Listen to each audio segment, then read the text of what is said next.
Hello বন্ধুরা, কেমন আছেন? আশা করছি সবাই খুব ভালো আছেন। আমি রিয়া চলে এসেছি নতুন আবারও একটি ভিডিও নিয়ে।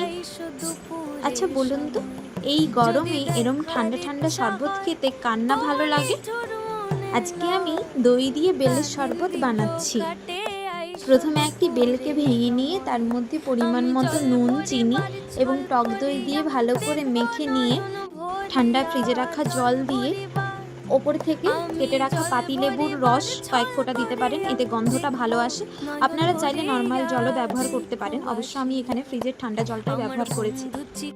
ভিডিওটি ভালো লেগে থাকলে অবশ্যই একটি লাইক, কমেন্ট এবং শেয়ার করে দেবেন। সাবস্ক্রাইব করে পাশে থাকবেন। Thank you.